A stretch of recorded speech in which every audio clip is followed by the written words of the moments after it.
Good morning for today's vlog ay kakapunta na tayo.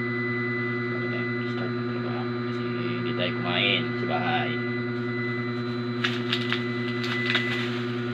Napin tayo sa pansit dito. Dito na kayo palamanan natin ang pansit. Pakasarap ito. Pakasarap ito guys.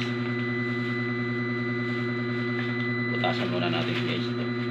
Para mapalamanan natin ng pansit ang tinapay. Saan ka pa? O guys, okay.